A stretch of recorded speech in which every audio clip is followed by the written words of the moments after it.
5,000 years ago, in an age when Greece and Rome were but a distant dream, one civilization conceived the impossible and built the unimaginable. The Egyptians worked on a much grander scale than anyone did for millennia. Enriched by their conquests and empowered by their gods, the indomitable pharaohs of Egypt built the ancient world's first stone monolith.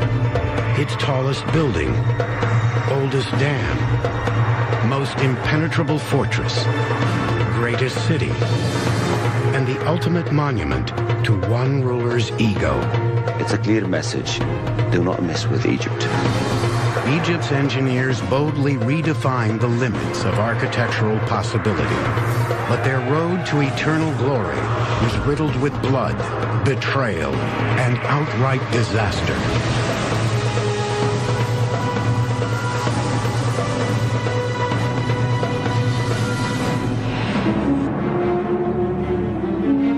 Early summer, 3000 BC. Rain clouds begin to form over the Ethiopian highlands, 800 miles south of the Egyptian border. Before long, a drizzle becomes a torrent, and the slumbering brooks awaken with a furious rush of floodwater, churning blood red with the sun-baked silt of East Africa. Downhill, these streams combine to form the Blue Nile, which accelerates for 850 miles before slamming into its sister river, the White Nile, in Sudan. United, the two rush northward into Egypt as the Nile, a river at the center of a civilization on the rise. If the flood will not come this year, will be famine. No one will eat. All the Egyptians will be hungry. If the flood will come strong, maybe it can destroy things. By late July, the Nile spills out over its banks and consumes the entire valley, leveling everything in its path. For 600 miles, from the south of Egypt all the way to the Mediterranean Sea, low-lying villages are washed away, and thousands of locals are left homeless. In Egypt, flooding is an annual event, but devastation on this scale is inconceivable. Too much water causes a disaster of untold proportions. People's fields were flooded and rotted. Certainly children would have died. There would have been widespread inability to feed families. And we even have from literary texts notions that at the worst moments of famine there could be even cannibalism, horrible, untold disasters.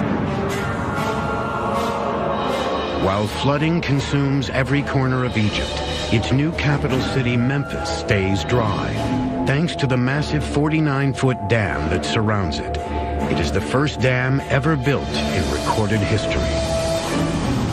The driving force behind the dam and the city it protects is Menes, the first pharaoh of Egypt's first dynasty. He is a warrior with a passion for building, and his army has recently united Upper and Lower Egypt into one great kingdom. The first king of Egypt would have been more powerful than previous chieftains because he had all of Egypt under his control. The king was placed by the gods upon the earth to help regulate things and to maintain the proper functioning of the cosmos. And he provides for the Egyptians not only in this life, but in the life to come. At Memphis, Menes would enforce his will over Mother Nature with the help of some innovative engineering technology.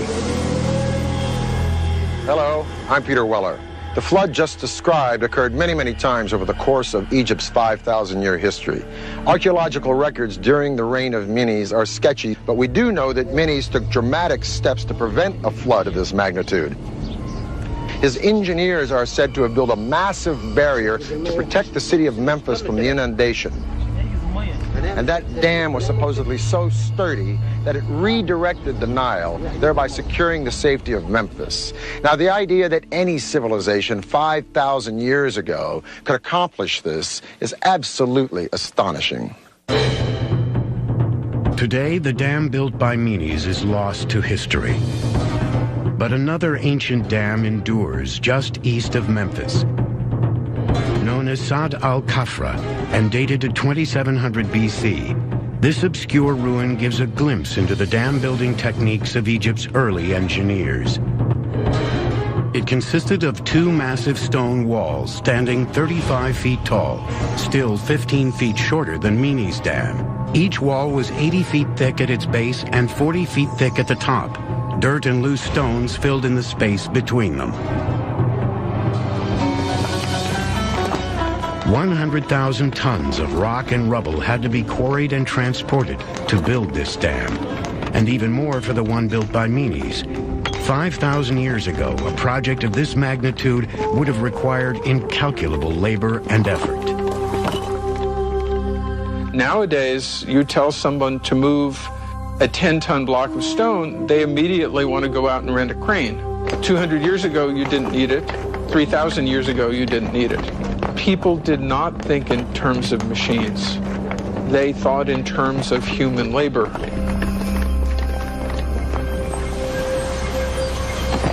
While Menes Dam endured for millennia, archaeological evidence suggests the Sad al-Kafra Dam was a monumental failure. Today, there is a 110-foot wide gap in its center, suggesting that it broke apart due to the pressure of the water it was built to retain. There may have been a flash flood at a crucial point in the construction of the dam, and the water swept through and completely ruined it.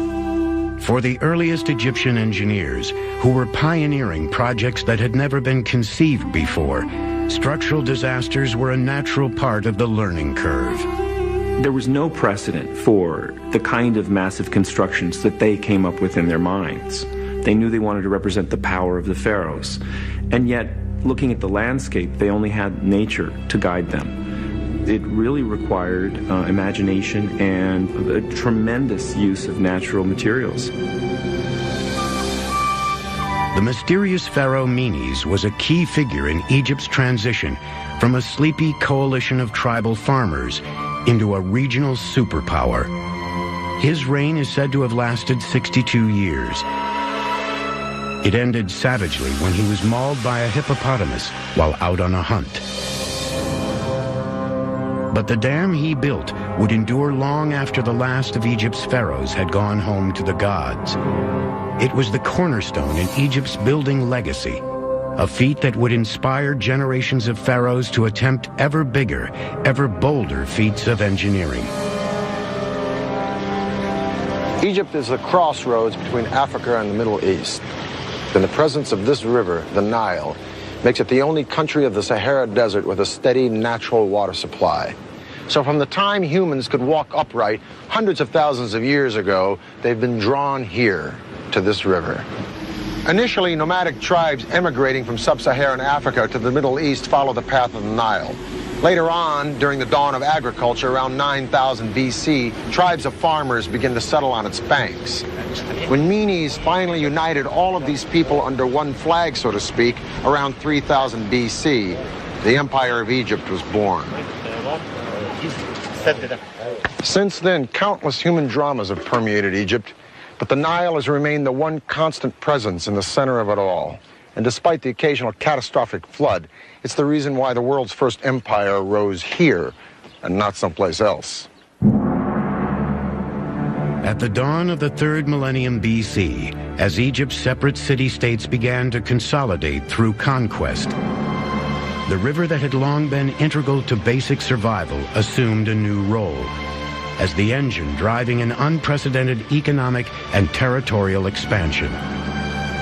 A network of man-made harbors and canals were constructed to link far-flung territories and irrigate an otherwise barren landscape. Massive barges became the 18-wheelers of the age, and the canals formed the equivalent of an interstate highway system. The Egyptians didn't really need to worry about roads or wheels because they had the Nile, because the river would flow south to north, and then you could use the wind from north to south. Then the Egyptians would dig canals to get you in your east-west directions, and again, if you wanted to go anywhere else. So they were great canal diggers, and the engineers would construct canals that were kilometers and kilometers long. And this was used to transport all kinds of things, whether it was large numbers of people, whether it was grain, food, stones. Nearly 2,000 years before the Romans built their first mud huts, the pharaohs were harnessing the power of engineering on an unprecedented scale.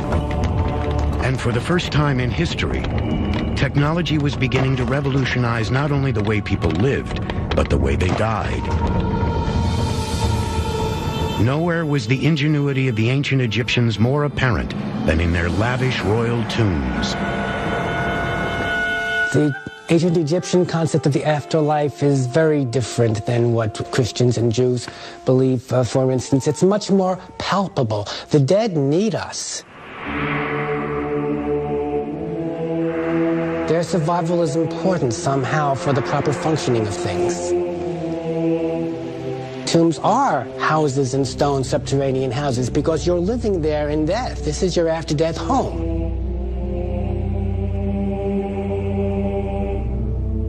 Initially, the tombs of Egypt's pharaohs were simple mud brick structures called mastabas.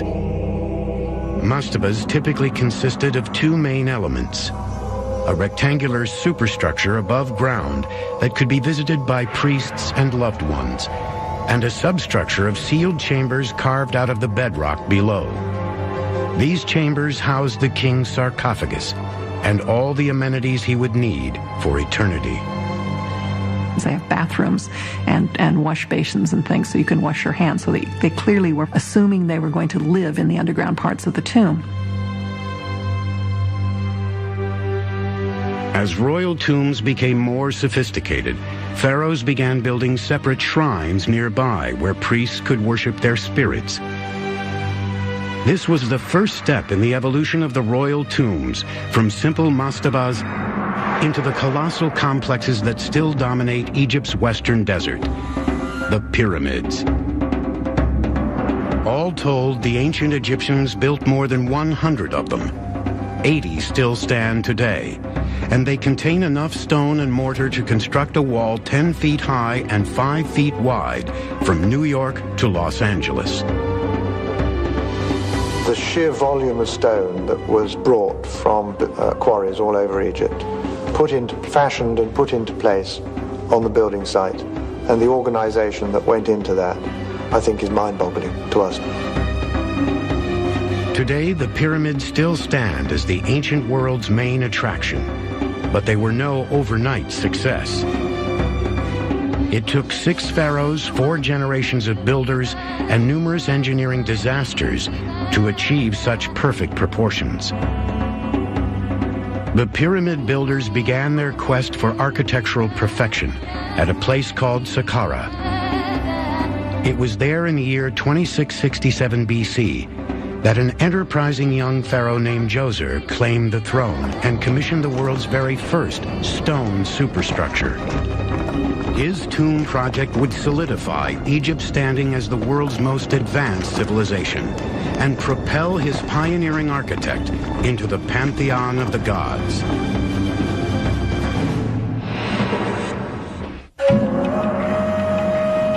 (2667 BC).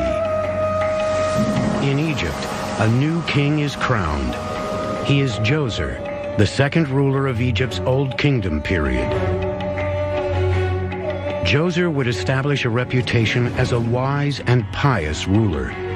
Even 2,000 years after his death, he would remain the model Egypt's later pharaohs sought to emulate.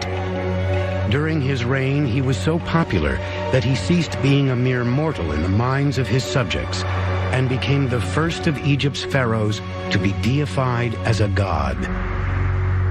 He is worshipped later on in the 19th dynasty as the opener of stone, which is very significant. They made the connection between Djoser and the discovery of stone. One of Djoser's first acts upon taking power is to lay the groundwork for his last. He commissions the construction of his tomb complex, the final resting place that will play a central role in his eternal fate. The concept is traditional. Egypt's kings had been building lavish tombs for centuries. But the result this time would be revolutionary. Aside from its unprecedented scale, Djoser's tomb complex would differ from those of his predecessors in one fundamental way. It would be built not from mud bricks, as the previous ones had been, but from stone. Much of the rest of the world, like the Americas and Europe, was not up to very much apart from, maybe piling a few rocks on top of the other.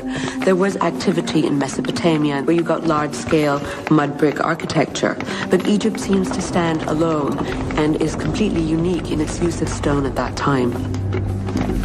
To build his dream tomb out of stone, Djoser turned to his right-hand man, an architect of humble roots named Imhotep. Not only was Imhotep Djoser's chief architect, he was also treasurer, high priest, and vizier, a role roughly equivalent to prime minister. But it would be his groundbreaking work on Djoser's burial complex that would earn him immortal praise. Even the Romans, great engineers in their own right, would one day worship at his altar. But Imhotep's architectural revolution, which would culminate with the construction of the world's first pyramid, didn't begin with one sudden epiphany. At first, he simply set out to build Egypt's biggest and grandest mastaba. The first order of business was to select a burial site for the pharaoh. Choosing a place for your tomb was a complicated business. The sun rose in the east and would go down in the west, so it would die in the west.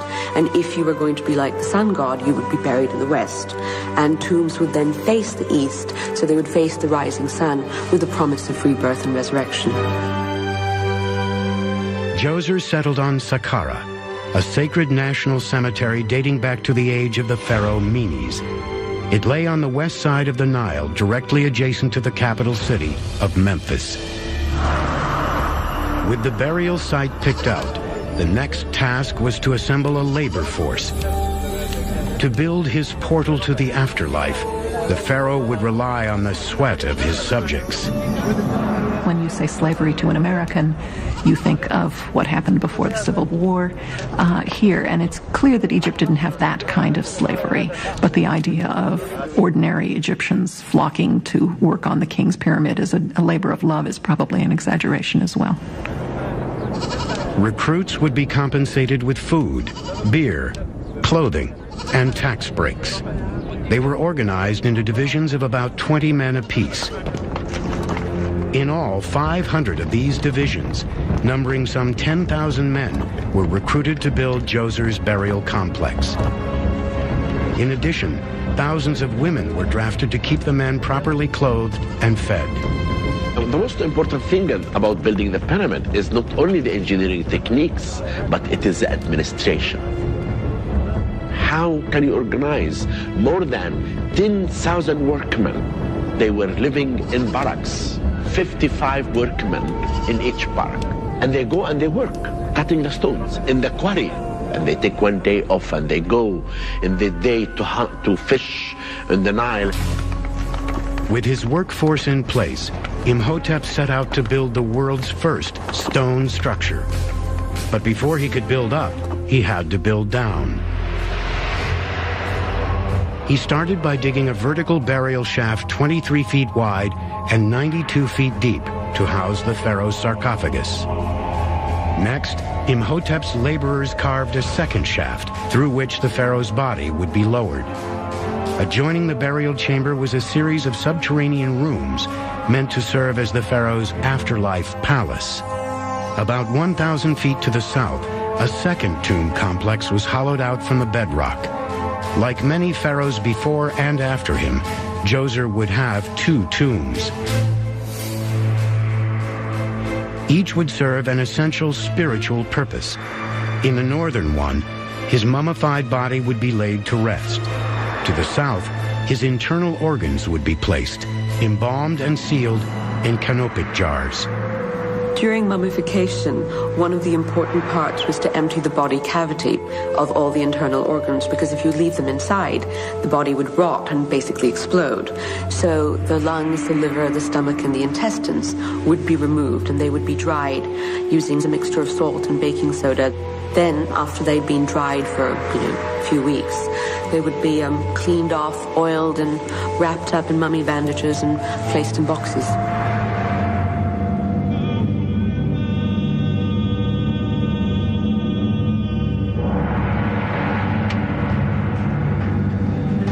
The mummified body of Djoser is buried in this maze of tunnels underneath his step pyramid here at Saqqara. There are nearly 4 miles of hidden passageways here that are totally off limits to tourists and sightseers, seeing as how the ceilings have a tendency to cave in once in a while. By the time Moses left Egypt, this place had already been here for over 1,000 years.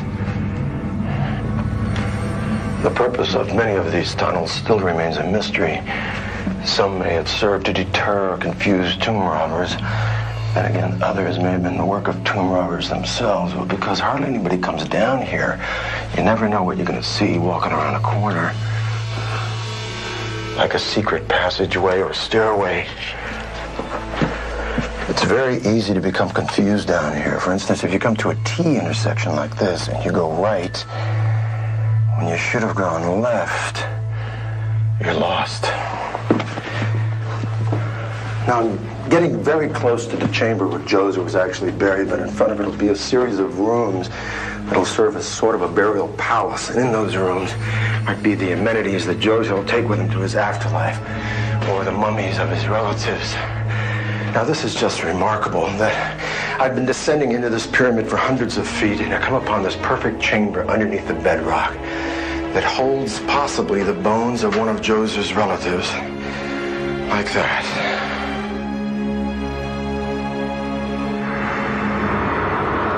Djoser's engineers built dozens of rooms like this for his afterlife palace.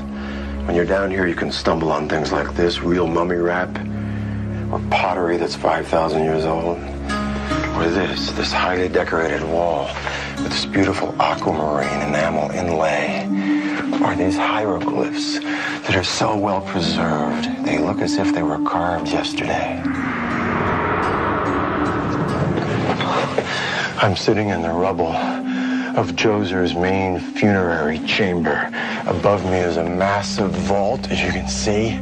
His body would have been lowered down and put to rest here. This room is the center of Djoser's funerary complex. It was once supported by these beams that were from Phoenicia, modern-day Lebanon, and they're probably about 4,600 years old.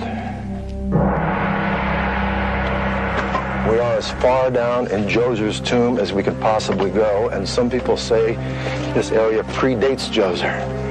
But right here is a sarcophagus made out of solid alabaster. It was probably the sarcophagus of one of Djoser's relatives. Above us is Djoser's step pyramid, arguably the very first edifice ever made of stone on Earth. But that only tells half the story. What we see above Earth is only half the story, because down here is Djoser's real palace, the palace of his death. And it certainly befits a very powerful pharaoh who had Egypt's best and brightest engineers on the job. As work on the substructure of Djoser's burial complex continued, Imhotep turned his attention to the superstructure above that would ultimately seal it off from the outside world. With virgin mountains of limestone and a vast labor force at his disposal, Imhotep marched forward, fingers crossed, into an uncharted frontier.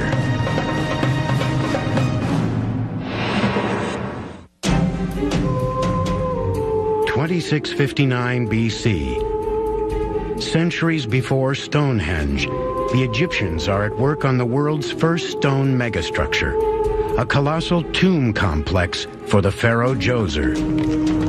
At the helm of the project is Imhotep, Djoser's royal architect. In a limestone hillside near Saqqara, thousands of his laborers are pioneering a fledgling industry, quarrying. they are perfecting a system to cut, extract, and transport massive building blocks. Their first challenge is to carve up the cliff face into symmetrical slabs. Quarrying was done by pounding the rock into grooves with hammer stones. And it was by sheer effort, cutting trenches and then trenching out the blocks and then cutting them off underneath and rolling them out of the quarry. Once the stones are extracted, they have to be hauled over uneven desert terrain from the quarry to the construction site, using nothing more than ropes, sleds, muscle, and sweat. They apparently had wheels, but dragging heavy things over sand, wheels are not very suitable, and sleds are obviously much more appropriate, because that's what they used. With his tomb project in safe hands, Djoser turned his attention to strengthening Egypt's empire. He pioneered mining operations in the Sinai Peninsula, fattening the nation's coffers with a steady supply of turquoise and copper. And he pushed Egypt's southern boundary down to Aswan, the so-called First Cataract of the Nile, which would remain the nation's southern border through much of its history. 10 years into his reign, the pharaohs still felt strong, and Egyptian tradition dictated that work on his tomb had to continue until his death. With the ground floor finished, and with plenty of time left to build bigger and better, Imhotep set his sights skyward and began a series of expansions that would revolutionize architecture. On top of his mastaba, he added a second smaller one. On top of that, a third, and then a fourth, stacking them like layers of a wedding cake. With his stone blocks holding steady, he decided to go even bigger, extending the 4 steps out to the west and adding 2 more on top of those. Djoser's tomb gradually took on a shape unlike anything the Egyptians had ever laid eyes on. The groundbreaking form would come to be known as a step pyramid. It's almost as if Imhotep is working out in architectural form in that one structure the whole evolution from just simple mounds that existed earlier to a massive statement that sets the tone for pyramids forever after. After nearly 2 decades of work, Djoser's step pyramid stood 20 stories tall, and surrounding it, an entire complex was under construction that would set a new standard for royal burial sites. To the north, a small palace was built. Adjacent to that were 2 ceremonial houses representing Upper and Lower Egypt. Around the entire complex, which was bigger than Yankee Stadium, a massive limestone enclosure wall reached 3 stories high. Today, as in ancient times, the only way to enter the complex is through a towering gated colonnade that contains the first 40 stone columns ever erected on Earth. Each one rises 33 feet, and the framework surrounding them testifies to the fledgling state of engineering in the age of Imhotep. The architect was afraid his columns might tip over, so he attached each of them to a side wall to provide extra support. They built it this way because they did not understand that you could build a freestanding stone column. So we're in an architectural step here where they're doing trial and error.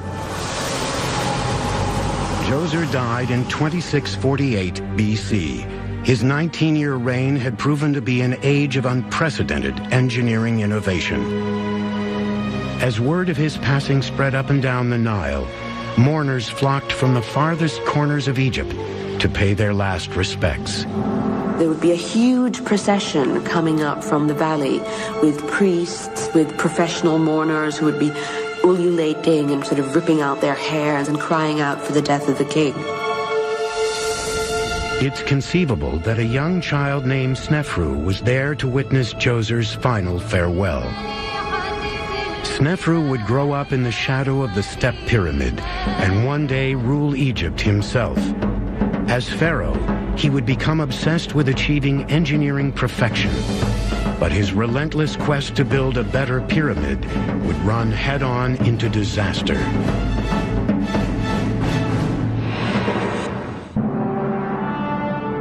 In 2613 BC, 35 years after the death of Djoser, a pharaoh named Snefru ascends to the throne and founds Egypt's fourth dynasty, or ruling family.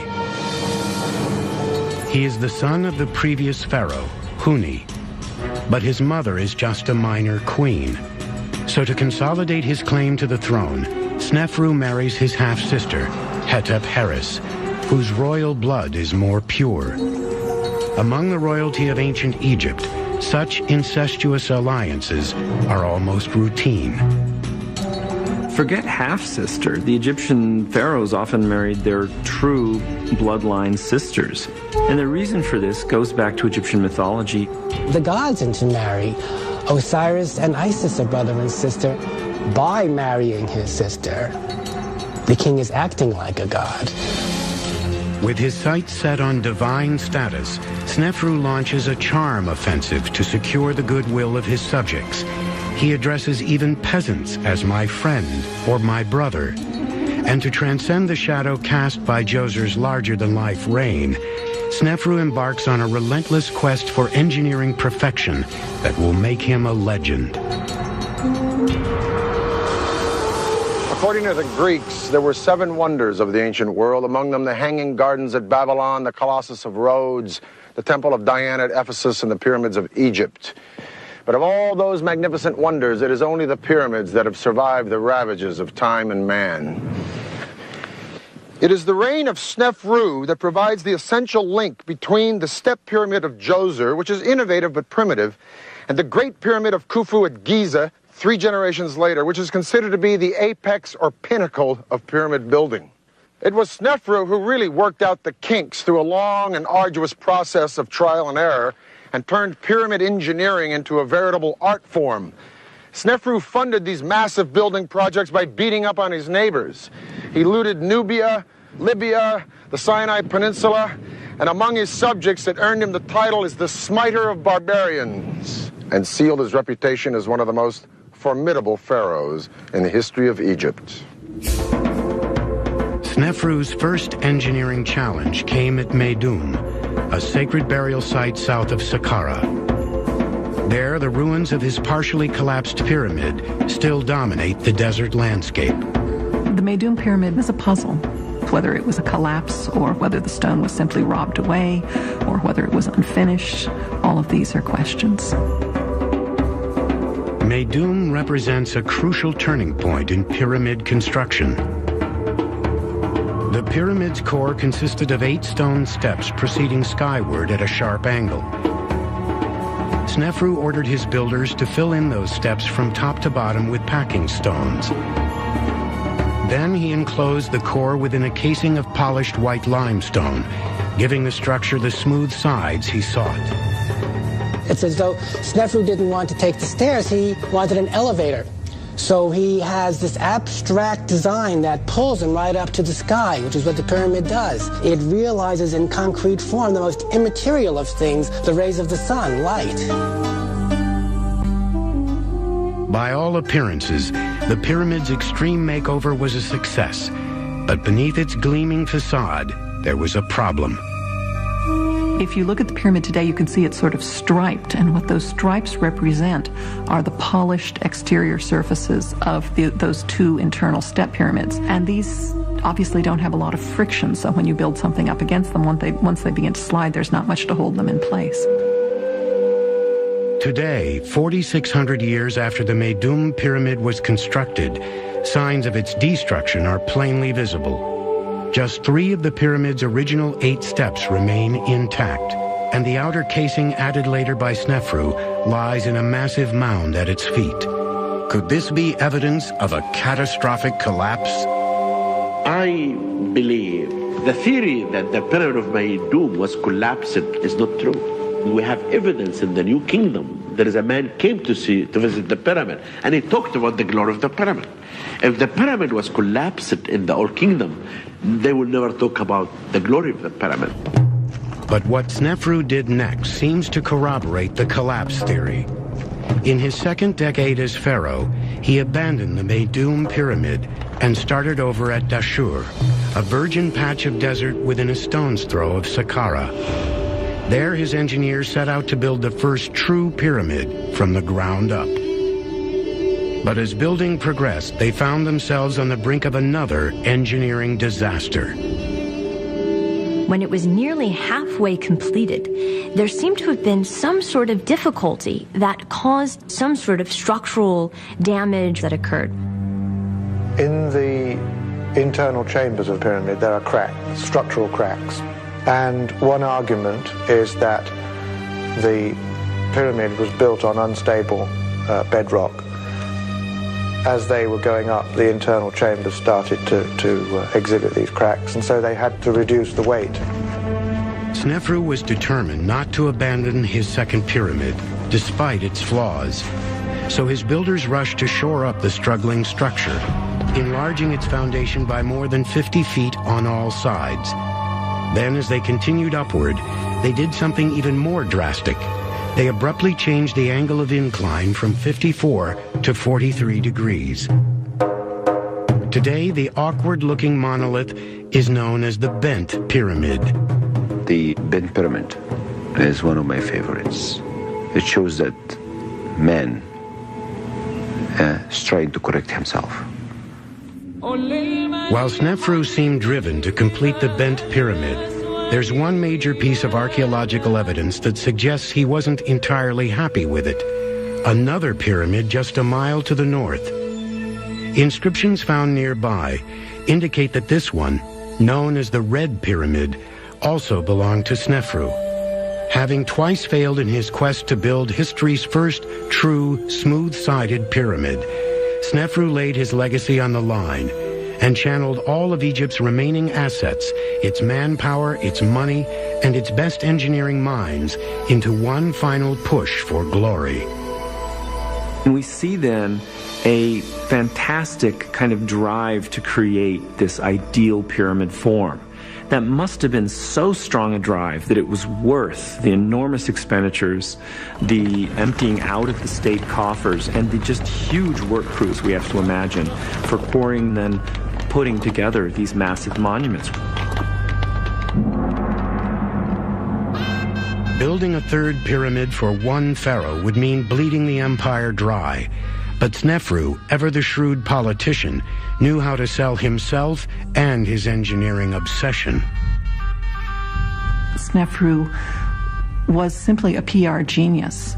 He was the first king to use his personal name rather than a special throne name. He stooped to conquer, so to speak. He made himself more accessible in order to make himself greater and more famous and more divine. In an effort to avoid the structural problems that had plagued them before, Snefru's engineers pursued a more gradual angle of inclination on the Red Pyramid. And they also strengthened its foundation by using large blocks of superior limestone. The blocks now have grown enormously in size, and the builders are confident about moving and putting into place huge blocks of stone weighing several tons rather than the smaller blocks that were used in the step pyramid. To haul each stone to its final location, a team of 20 men pulled it on a wooden sled over a ramp made of mud, rock, and rubble. Water was poured in front of the runners to reduce friction on the way up. 4,600 years later, debate still rages on how these mud ramps were configured. There are three prevailing theories. The first is that one massive straight ramp was built on one side of the pyramid. Theory 2 is that there was a system of spiraling ramps that wrapped around it. And the third theory assumes a combination of the first two. We will never find evidence about this ramp around the pyramid. Everyone has his own theory, but we really cannot decide 100% how it really looked like. After all the rough stones were stacked and the capstone placed on top, an outer casing of high-quality white limestone was laid over the exterior. Builders started from the top and worked their way down, polishing the casing stones with copper chisels. The finishing off of the outer casing of the pyramids must have been a highly skilled job. You can get a pretty good feel for what that must have been like at Dashur, at the bent pyramid, where you can stand at the bottom and look straight up the smooth casing, still today maintaining that straightness. And it's like looking up a sheet of glass. It took 3 attempts and several decades, but in the end, Snefru's quest for personal perfection succeeded brilliantly. The Red Pyramid behind me is the first true pyramid ever built. Not only did Snefru's engineers crack the code in erecting a smooth and symmetrical monument, but they mastered the process of building large and open rooms inside of one. The chambers inside Snefru's Red Pyramid can still be accessed through an opening 92 feet up its north side. At the end of a long corridor that descends back down to ground level, the space opens up into the first of 3 rooms, built to house Snefru's remains and all of his immortal treasures. Building a huge chamber like this within the superstructure of a pyramid was a unique challenge to the ancient engineer because of the pressure from above of millions of tons of rocks forcing itself downward. So to disperse this pressure, Snefru's builders came up with an ingenious engineering innovation, the core-belled vaulted ceiling. They stepped in the sides gradually by about 10 centimeters each step, and so built a kind of inverted pyramid shape in the burial chamber roof. So you got to a narrow point along the top which could be spanned very easily. The room buried deepest within the Red Pyramid is the burial chamber, a sprawling space with a ceiling that rises 49 feet. It was here in 1950 that the bones of a middle-aged male were discovered, but there were no accompanying inscriptions to identify it, so we have no idea who he was. Some Egyptologists believe that they were the bones of Snefru himself. Others say no, that pharaoh was buried over in the Bent Pyramid because the Bent Pyramid has a more complete funeral complex around it. Whatever the case, we don't know what happened to Snefru, and it's a mystery that may never be solved. Snefru's 3-decade reign ended around 2589 BC, but his burial monuments succeeded in securing his immortality. Excavations at Dashur have revealed that even 2,000 years after Snefru's death, offerings of incense were still being left in his memory. Snefru's son and successor, Khufu, would build on the engineering foundation laid by his father and create the biggest and most perfect pyramid ever constructed, the Great Pyramid at Giza. Each of the Great Pyramid's 4 sides is almost perfectly symmetrical, rising at a precise angle of 51 degrees. When Khufu built his towering monument, Egypt's old kingdom was at the height of its wealth and power. But within 4 centuries, the great empire of the pyramid builders plunged into darkness.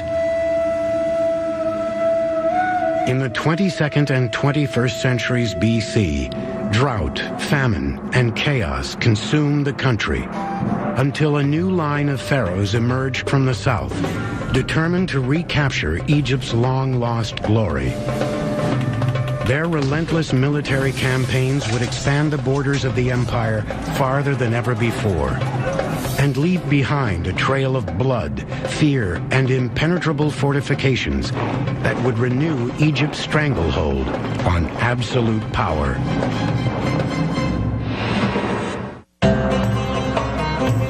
(1864 BC). A warrior pharaoh is blazing through Nubia on a devastating campaign of conquest. The era is Egypt's Middle Kingdom period, a time remembered by later generations as the empire's golden age. The pharaoh is Sesostris III. His objective is threefold: to secure Egypt's southern border, to take control of trade routes in Nubia, and to plunder as much Nubian gold as his troops could carry. Nubia from the beginning was very important to the Egyptian because this is the source of gold. And gold for the Egyptians were very important.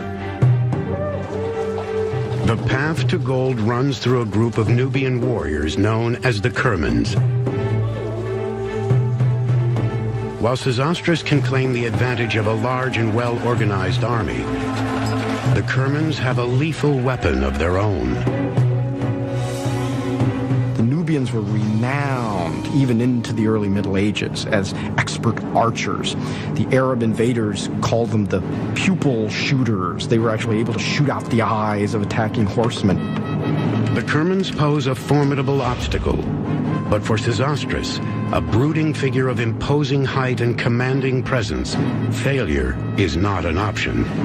In so many cases, you can't say anything about the king's personality or his nature. And Sesostris is an exception to that, because you do have this series of remarkable portraits of him that have survived that are unlike anything that was produced for earlier kings. The portraits of Sesostris look alternately arrogant, sad. He's moved. He's very, very human. Experience has done something to him. This is a pharaoh who has personality, he's got depth in his face, he has sorrow or concern, and age. His face reflects the care that he has for the people of Egypt.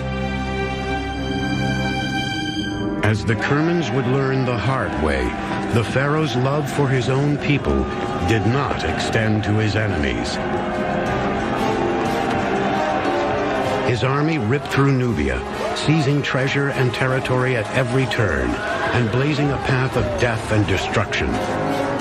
On a monument to his reign of terror that marked his southern border, Sesostris bragged openly of burning the enemy's crop fields, slaughtering its men, enslaving its women and children, and poisoning its wells. He comes across like a Roman general. He actually says, "He who protects my boundary here, he is my son, he is born to me. But as for him who does not protect my boundary, who does not defend it, he is not my son, he is not born to me." It's really quite amazing and direct. As his army pushed south, Sesostris peppered the Nile Valley with a series of imposing superfortresses that would stand guard on the Nubian frontier and showcase the strength and superiority of Egypt. This has been built more than 3,700 years ago, in a time that military architecture was not known to anyone. Maybe huts. Any army in ancient time, they live in huts. But for the Egyptian to think about this, it was very intelligent, because they know that Nubia was very important, and they know that danger could come from there. The remnants of the forts built by Sesostris stood well into the 20th century, a testament to the prowess of his engineers. And they're still here. There's just one problem that makes it a little difficult to visit them. They're all at the bottom of this crocodile-infested lake. This is Lake Nasser, a man-made creation formed when the Aswan High Dam was constructed in the 1960s.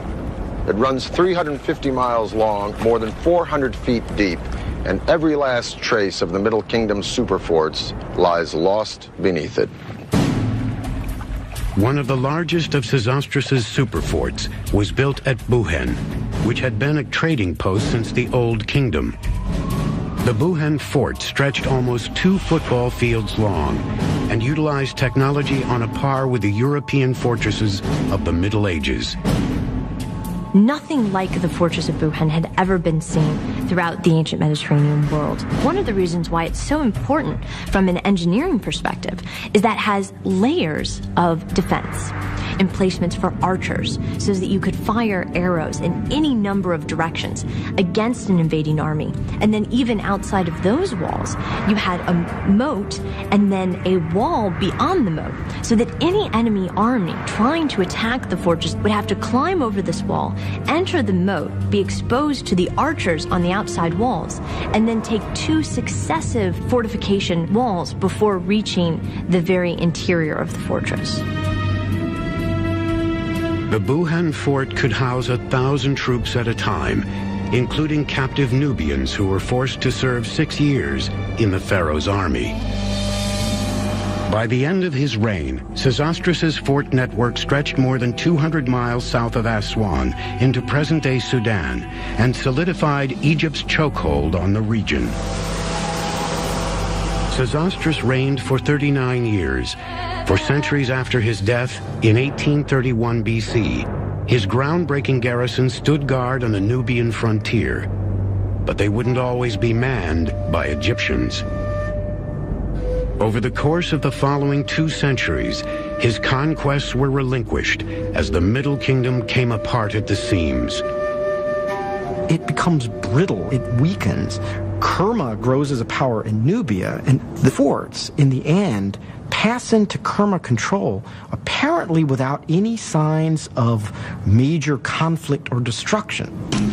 While the Kermans re-emerged in the south, a Middle Eastern warrior tribe known as the Hyksos conquered the north. Egypt's once glorious empire suddenly shriveled. Egypt would remain hopelessly under siege for the next 100 years. But in the 16th century BC, a new kingdom of native pharaohs would rise up and re-establish Egypt's former prominence. Among those rulers would be an opportunistic queen who would break through the gender barrier and assert absolute power 14 centuries before the birth of Cleopatra.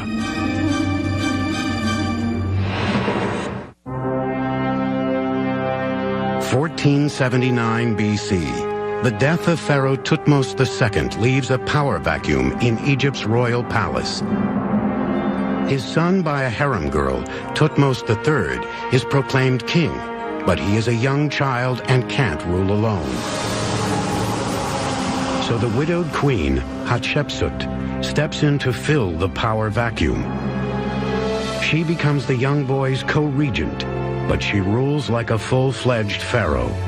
Hatshepsut begins to seize more and more actual political power, and by the 7th year of the joint reign of Hatshepsut and Thutmose III, Hatshepsut actually calls herself king. Hatshepsut was not supposed to be a king, because in ancient Egypt, men only has to rule, women cannot rule. To take her gender out of the equation, Hatshepsut simply switches it. Her body takes on the contours of a male, and she wears the traditional strap-on beard of Egypt, and her body doesn't show female characteristics. To be taken seriously as pharaoh, Hatshepsut knows she needs to build like one. So to immortalize her reign for the ages, she commissions a massive mortuary temple on the west bank of Thebes, the hometown and power base of the new kingdom pharaohs. It will serve as a shrine to her spirit after death and perpetuate her connection to the gods. To build it, she turns to her chief architect, Senenmut. He is a commoner who enjoys a very special relationship with the female pharaoh. A lot of people like to think that Hatshepsut and Senenmut were more than professional friends. And certainly there is some very obscene graffiti with their names over them, showing them in sort of compromising positions that adds fuel to the rumor. Regardless of his amorous talents, Senenmut would prove to be a masterful engineer. Hatshepsut's temple at Deir el-Bahri is the enduring proof of his genius and a testament to his undying devotion. He did this from the emotion of love. It's not really as a duty to the queen. No, he did it for his lover, Hatshepsut. And therefore, the temple is unique. It's different from any temple ever built in Egypt. Today, the temple is surrounded by barren desert. But in ancient times, landscaped gardens and pools would have made it one of the most lavish monuments in the world. The temple rises in 3 levels of terraces built into the slope of a towering limestone cliff. The terraces are connected to each other by a broad central staircase. The upper levels are supported underneath by long colonnaded porticos. On the walls inside one of them are reliefs depicting Hatshepsut's divine conception. Hatshepsut's mortuary temple is really a great vehicle for propaganda. You have a scene showing the god Amun coming to her mother. Then there's sort of an intimate moment, after which Hatshepsut is conceived with the help of various goddesses. And then the next scene shows her being greeted with great acclaim by all the gods and being hailed as a divine birthed king. At Deir el-Bahri, the architect Senenmut succeeded in creating a one-of-a-kind temple for a very unique pharaoh. The project took 15 years to complete, years during which Hatshepsut's stepson Thutmose, the young pharaoh in waiting, quickly came of age. He would soon come knocking to claim his rightful throne. In order to retain her own power, Hatshepsut would launch a PR campaign to remind her subjects that she was descended from a god. And she would engineer a series of towering monuments to drive that message home. Obelisks advertising her link to her divine father, Amun-Ra. The form of an obelisk is fairly simple. It is a tall, solid, four-sided tower with a pyramid-shaped tip carved from one piece of stone and decorated from top to bottom in carved relief.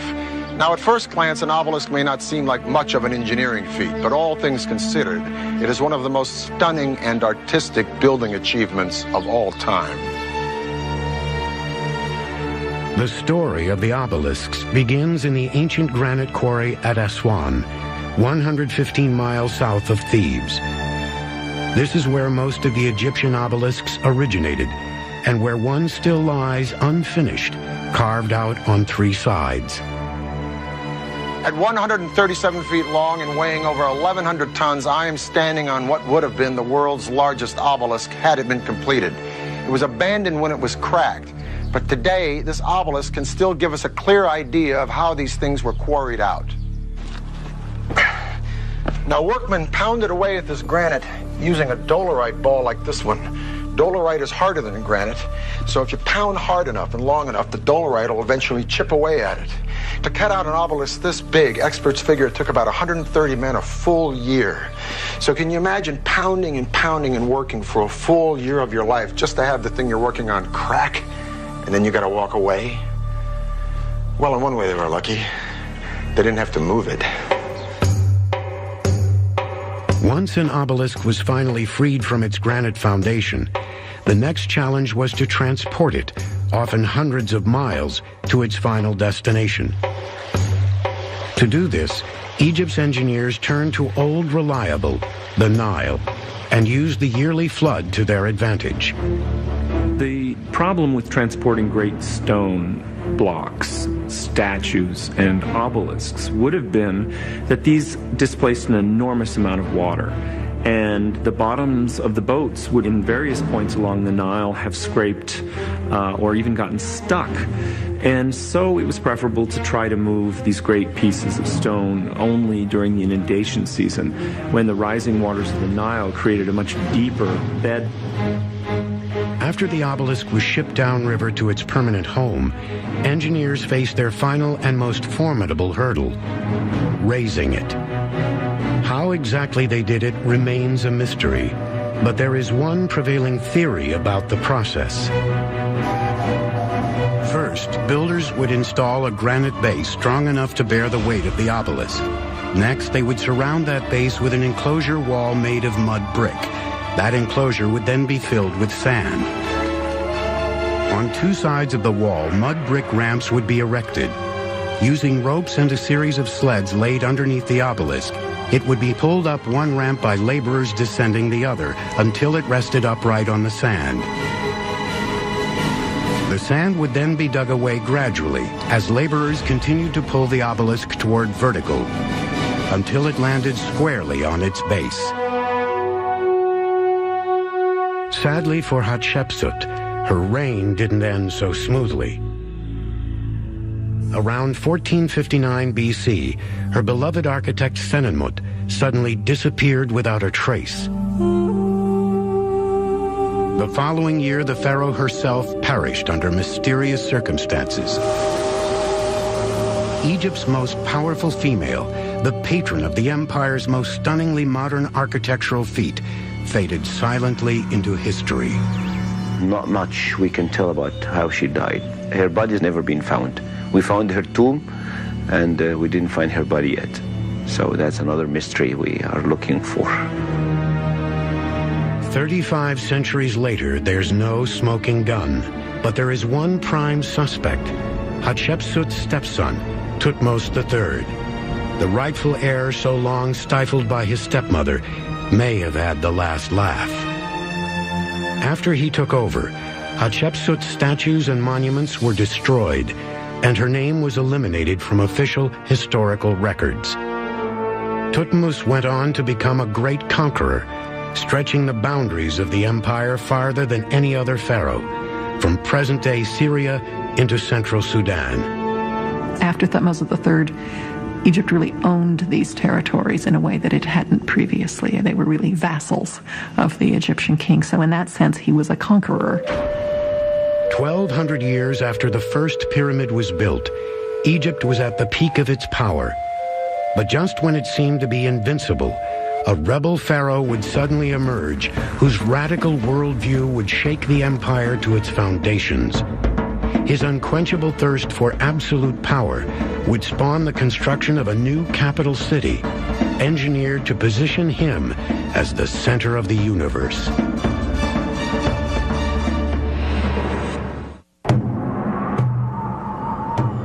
Thebes, 1352 BC. Karnak Temple, the epicenter of Egyptian society, is buzzing with anticipation. The beloved pharaoh Amenhotep III has died, and his son Amenhotep IV is poised to become the most powerful man on earth. It isn't long before the new pharaoh starts to send signals that his reign will be different. The name Amenhotep means Amun is pleased. With the rise of the new kingdom and the prominence of Thebes as the central city in Egypt, Amun became elevated as the king of gods. The priests of Amun were centered here at the temple at Karnak. These priests controlled a third of the wealth in all of Egypt, and when it came to religion, they called the shots. But the new pharaoh, Amenhotep IV, had no intention of letting anyone else call the shots about anything except him, and thus began the classic struggle between church and state. Now, there were several gods associated with Amun, and one of them was Ra, the unseen spiritual force or power behind the sun. The actual disk of the sun and its rays, that which you could see, was a god called Aten. And Amenhotep developed an entire religion around Aten, a second-tier god who up to now had been playing in the minor leagues. But, thanks to the new pharaoh, got bumped up to the big show. During a journey north in the 5th year of his reign, Amenhotep came upon a barren patch of desert, sheltered by towering limestone cliffs. There, Aten spoke to him, saying this was where creation began. Deeply moved by his spiritual encounter, the pharaoh changed his name to Akhenaten, meaning the servant of Aten, and he decided to abandon Egypt's capital at Thebes, modern-day Luxor, and build a new city on this virgin site, 180 miles away. Supposing the President of the United States closed down the capital and up stakes and sort of moves to Texas and says, this is the new capital here. You can imagine what would happen to the people in D.C. And it would be the same for the people in Luxor, who suddenly everyone loses their jobs, their capital is gone, and then they have to follow Akhenaten off to a new place. The rebel pharaoh named his new city Akhetaten, meaning the horizon of Aten. Today it is known as Amarna, and it retains little sign of the enormous structures that made it Egypt's most bustling metropolis more than 3,300 years ago. Akhenaten wanted his city built immediately so he could move right in. His impatience challenged his engineers to invent a new way to build faster. They responded with a pioneering breakthrough: small limestone blocks cut into a standard size that could be easily carried and stacked. The blocks, called talatat by archaeologists, were an ancient precursor to today's prefabricated building materials. The Talatot were very useful in that it was very quick to put up a building. You didn't have huge groups of laborers pulling large blocks. It's much easier to have a large number of people each carrying one block and just use them like bricks. The design of the city itself was equally groundbreaking. Amarna would cover 24 square miles, running 8 miles along the east side of the Nile and 3 miles inland. Its layout would radiate from the royal tomb like sun rays emanating from the pharaoh's spirit. A wide royal road would run parallel to the river, linking the central city to the palaces and temples of the pharaoh. He went to a place that no one ever touched, a completely clean place, and established his town. And this is why it's unique. Aton was maybe the first and the most important planned city on earth. Akhenaten's new city sprang up with unprecedented speed. Within 2 years of its founding, it was home to 20,000 people and had all the amenities needed to sustain a burgeoning population. The city's borders were designated by large carved reliefs called boundary stela. Several of these have survived, and their inscriptions convey in no uncertain terms whose land lies between them. At Amarna, the pharaoh had created his own universe and placed himself and his family squarely in the center of it. In every depiction from Amarna, anyone outside of the royal family is shown bent over, bowing constantly to both Akhenaten and the royal family. So he seems to have required that people bow and scrape in his presence in a way that we had never seen with previous pharaohs. The Sun King had 4 large palaces within his city, each serving its own personal and spiritual purpose. The only one that still survives in any discernible form is the North Palace. Remnants of animal stalls and spectacular wall paintings with wild birds have been found here, suggesting that this was the pharaoh's private nature retreat. But there are also the remains of a lavish garden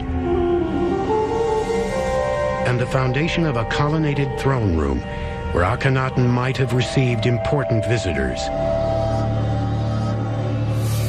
The pharaoh's obsession with excess also extended to Amarna's houses of worship. A couple miles south of the North Palace lie the ruins of a complex known as the Small Aten Temple. The word small is a misnomer. The complex covers almost 70,000 square feet, an area more than twice the size of the White House. The whole temple was once surrounded by a mud brick enclosure wall. Inside were 3 courtyards, separated by towering walled gateways called pylons. In Egyptian religious belief, the pylons are associated with the 2 mountains of the horizon. So as the god traveled in and out of the temple through these pylons, it was like the sun disk rising and setting into the hills of the horizon. Inside the temple's first pylon was a court with rows of brick offering tables and a ramp that ascended to a high brick altar. Beyond the next one was another court containing a house for the resident priest. Within the third was the heart of the temple, the Holy of Holies, where the spirit of Aten dwelled. Archaeologists think the Small Aten Temple might have been intended to serve as a permanent shrine to Akhenaten's spirit. But the tyrannical pharaoh would not be worshipped in death, as he had been in life. In the second decade of his reign, he began to lose his grip on absolute power. It seems that Akhenaten started to take his religion more and more seriously, and thus avoided any of the responsibilities of state. He just ignored what was going on beyond the boundaries of his city. So Egypt's empire shrank because a lot of the other people in the powers of the Near East started eating away at it. Many of the details of Akhenaten's last years remain elusive, but one is undeniable. His mysterious death in 1336 BC unleashed a wave of pent-up hatred among his former subjects. The statues were broken off and buried in the ground, smashed up. Inside the tomb of Mary Ra, the pharaoh's high priest, the walls are covered with scenes of life during Akhenaten's reign. The most telling of all the images is that of Akhenaten riding a chariot, with his head and body scratched out. While it was too late to punish the pharaoh in life, there was still time to devastate his afterlife. Destroying an image of a dead person is really a horrible act in Egyptian thinking because it kills the possibility of the soul returning to its eternal home. So we know that this was about the most brutal thing that could be done to a person after their death. After crippling his spirit, Akhenaten's subjects abandoned his city. Within a few years after the pharaoh's death, Amarna looked like a ghost town in the Wild West. Power soon shifted to Akhenaten's 9-year-old son, Tutankhaten. King Tut was anxious to distance himself from his father, so he restored supreme power to the god Amun, changed his own name to Tutankhamun, and moved Egypt's capital back to Thebes. There, the pharaohs who followed him would engineer the most stunning tombs in Egypt's history and stock them with the most priceless treasures ever collected. Those tombs are still nestled quietly between the hills and crags of the world's most famous cemetery, the Valley of the Kings.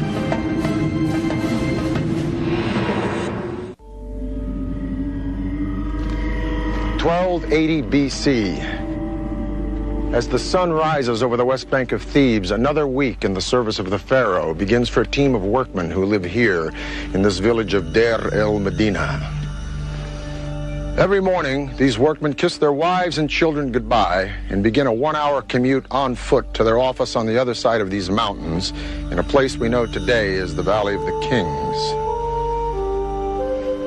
Today, we associate the Valley of the Kings with Pharaoh Tutankhamun, popularly known as King Tut, whose body was found there completely undisturbed in 1922. But gold and artifacts aside, Tut's actual tomb is one of the smallest and simplest in the entire valley.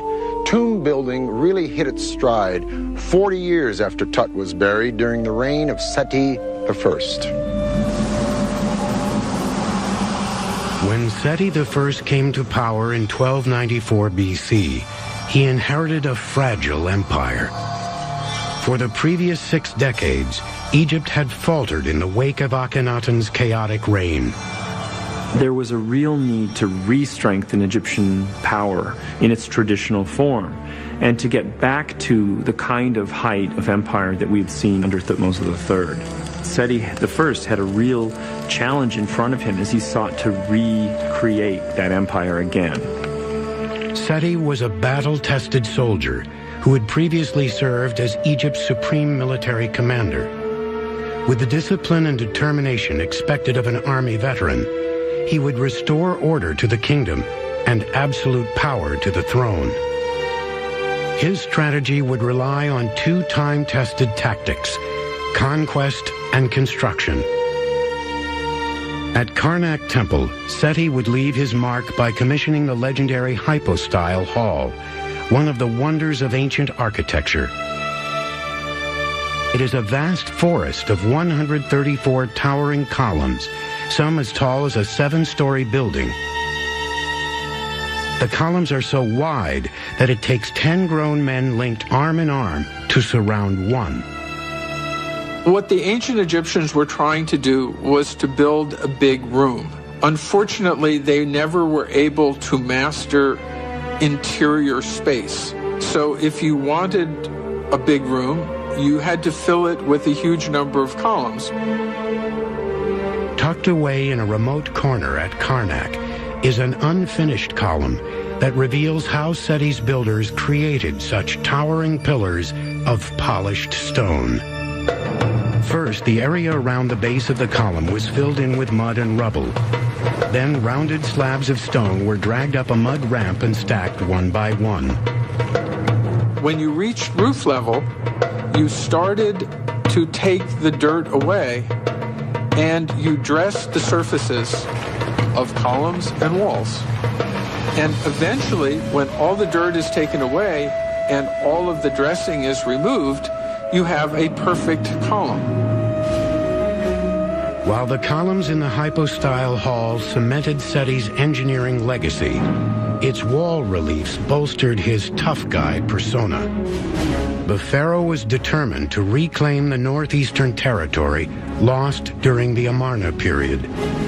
So he launched a series of military strikes into Syria and Palestine, where he commandeered Phoenician ports and trade routes.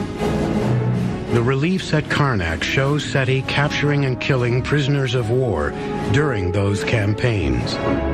As Seti's soldiers were terrorizing Egypt's northeastern neighbors, his tomb builders were preparing his eternal residence in the Valley of the Kings. There, the work took on the efficiency of an assembly line. First, a team of stonemasons began cutting the tomb out of solid rock with simple copper chisels. They were issued with these oil lamps, and you knew how long the oil lamp and the wick would last. So if they used up their oil lamps and wicks, you knew that they were working for the right amount of time.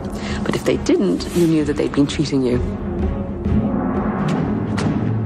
Plasterers followed behind the stonemasons, covering the rough walls with a layer of gypsum and whitewash to make them smooth. Once the walls had been prepared, several artists would come and sketch the plan of the master craftsman, and the sketches would be made in black ink. And then the master would come along and correct these in red. And in some places we still have the corrections, so you can tell where people messed up. The sketches identified the pharaoh with the sun god Ra and depicted his journey through the underworld during the night. In the burial chamber at the back of the tomb, that journey would culminate with the pharaoh's rise into the heavens the next morning to begin his journey across the sky. Once these scenes were sketched out, the walls were turned over to sculptors who meticulously chiseled away the surface surrounding each drawing to create a three-dimensional raised relief. Some people would just specialize on hands, some people would do faces, so you would have different workers working at different times on the various parts of the tomb wall. Once the wall had been completely carved, it was painted.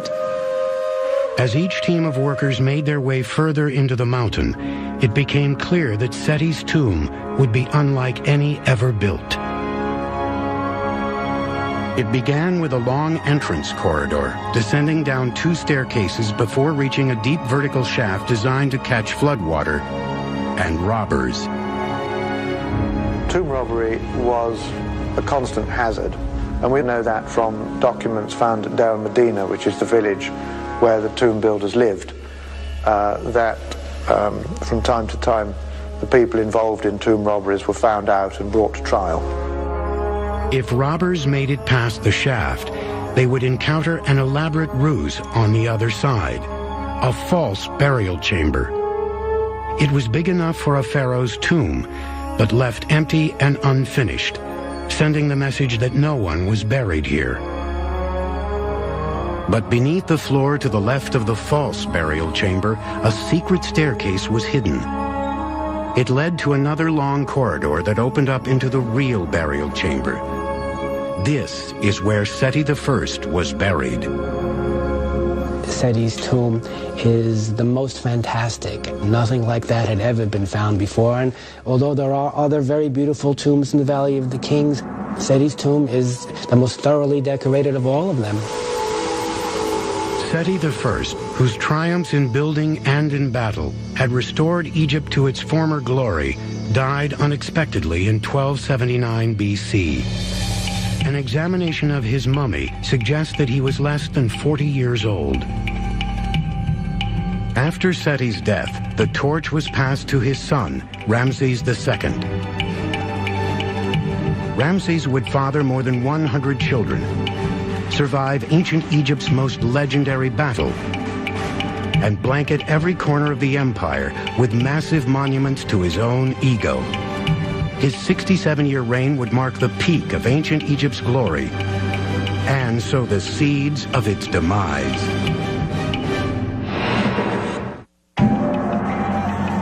(1964 A.D.) An international army of engineers and archaeologists is rushing to save one of ancient Egypt's most precious monuments from annihilation. The site is Abu Simbel, in Egypt's extreme south, where two colossal temples, built during the reign of Ramses the Great, are in danger of drowning beneath the rising waters of Lake Nasser. The new lake has formed because of the construction of the Aswan High Dam 140 miles downstream. Now contractors from 5 nations are in a race against the clock to deconstruct the temples inside and out and move them piece by massive piece to higher ground. First, the engineers cut the temples into movable blocks and transport them to a new site, 200 feet higher and 600 feet further inland. There, the blocks are restacked against and within 2 artificial mountains of reinforced cement. After 4 years of steady labor and 3,200 years in existence, the temples of Abu Simbel have a new home. It was a miracle. It's a sign of cooperation. It's a sign of genius, of comparing engineering of yesterday and engineering of today. The Abu Simbel temples of Ramses II and his queen Nefertari were the most magnificent building achievements by the most magnificent pharaoh in the history of Egypt. They were cut from scratch right out of the face of a virgin cliff. Think Mount Rushmore with a huge church carved inside the mountain right behind the presidential heads. Ramses the Great ruled in the 13th century BC, and by this point the Egyptians had been cutting stone for 1,500 years, and they had it down to an absolute science. But if there was ever a question that science could become art, that is the answer. This temple is in effect a monumental sculpture that demonstrates what is possible when art and engineering combine with just a wee bit of ego. Ruling for nearly 7 decades, Ramses II was the pharaoh of pharaohs. From childhood, all the hopes for his dynasty rested on him, and he was treated with a reverence usually reserved for the gods themselves. His status as Egypt's golden boy made him the country's most eligible bachelor and husband. He had at least 21 children by the age of 21, and at least 17 wives. Over the course of his life, he would father as many as 110 sons and probably as many daughters. Why so many children? Well, that is part of his virility. The pharaoh was considered the bull, and a bull is kind of a primal symbol of male sexuality. Ramses' blood is likely to have been just expanded in incredible percentage, so that thousands of years later there would have been hundreds of thousands of people who had some, possibly, the blood of Ramses the Great. Ramses excelled not only in love, but in war. For centuries, Egypt had been mired in a seesaw struggle for control of ports and trade routes in the Middle East. Ramses' father, Seti, had recently made inroads there, but the region's dominant tribe, the Hittites, remained a formidable foe. Like his father, Ramses would take up arms in an effort to expand Egypt's borders. He would attack the Hittite kingdom in Syria with 20,000 men, the largest known force in Egyptian history. They had, by this point, acquired chariots, the double bow, a whole slew of other kinds of sort of instruments of warfare. Certainly in the ancient world, they were amongst the greatest warriors. As formidable as the pharaoh's forces were, the Hittites had even more soldiers. But despite being outnumbered, Ramses fought to a bloody stalemate and returned home a hero. Reliefs were carved to commemorate the pharaoh's bravery on the walls of countless Egyptian edifices, including his great temple at Abu Simbel. Construction on it began around 1269 BC, in the 10th year of Ramses' reign. Its engineers employed a process similar to tomb construction in the Valley of the Kings. All these colossal sculptures would have been carved by a community of people working together, working all over these colossal pieces. And we know this from representations in the tomb of Rekhmirah, which shows the temple workshops. Sculptors are at work on larger than life-size three-dimensional statuary, showing them working on the face, working on the shoulders, working on the arms, working on the body and the legs. And out of this communal effort, they created a piece of work which has the perfect proportions. The statues of Ramses outside the Great Temple stand 69 feet tall, making them the largest that had ever been sculpted in Egypt. Inside, an entire temple complex is carved out within one massive rock. The first atrium alone has 8 more towering statues of the pharaoh. Beyond that is a series of other rooms, a second atrium, a sanctuary, and smaller side chambers that may have served as storerooms for sacred offerings. Every facet of the temple's design was meant to send a clear message to all who entered that Ramses the Great was a god among the living. Ramses II is shown not only worshiping the gods, but worshiping an image of his own deified self. So you have Ramses II as pharaoh, worshiping Ramses II as God, all taking place during the lifetime of Ramses II. The heart of the temple is its sanctuary, which lies more than 200 feet inside the mountain. Within it are 4 statues of Egypt's mightiest gods: Ptah, the creator; Amun, the supreme god; Ramses, the living god; and Ra-Harakti, the sun god. Twice a year, on the 22nd of February and October, the rays of the rising sun strike the faces of the 3 gods associated with it: Ramses, Ra-Harakti, and Amun. Some Egyptologists ascribe significance to those dates, such as the pharaoh's birthday and his coronation date.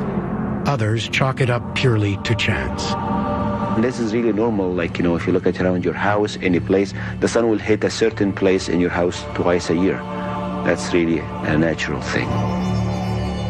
Next door to the Great Temple stands the one carved out in honor of Ramses' most beloved queen, Nefertari.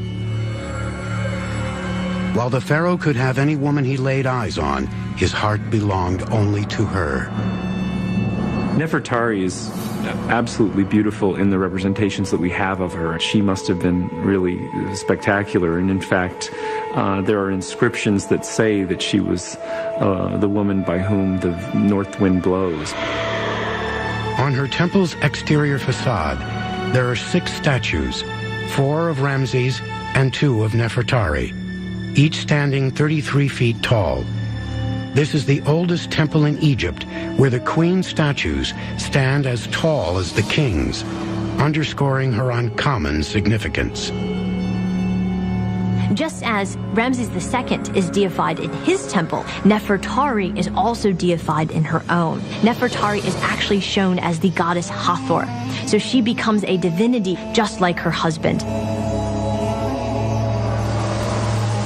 During the reign of Ramses the Great, the temples at Abu Simbel stood as an imposing reminder to northern-bound travelers that a powerful empire lay just over the horizon. That empire, nearly 2,000 years in the making, would spend the next 1,000 years in decline. Within a few centuries of the death of Ramses the Great in 1212 BC, the new kingdom had fallen victim to the same circumstances that had destroyed the previous ones: increasingly weak leadership and economic depression. Over the centuries, a revolving door of foreign conquerors, Nubians, Libyans, Assyrians, Persians, even Alexander the Great and the Greeks took hold of Egypt. Finally, with the suicide of that legendary Cleopatra VII, in marched Octavian Caesar with the legions of Rome, and ancient Egypt was finished. Over time, these temples were buried by the desert sand, lost to history, just like the civilization that built them. But in our time, they have been reborn to stand once again and proudly proclaim the power and ingenuity of the world's first true empire.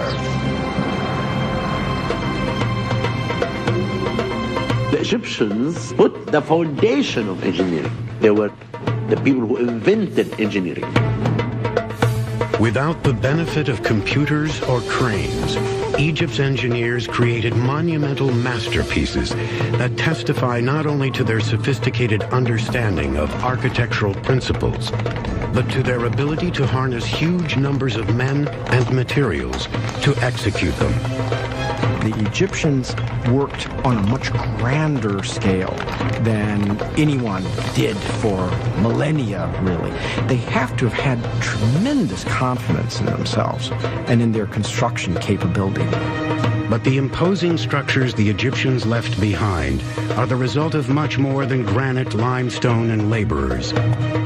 They epitomize unparalleled genius, unrivaled technology, and the beginning of mankind's eternal struggle to engineer a bridge between the human and the divine.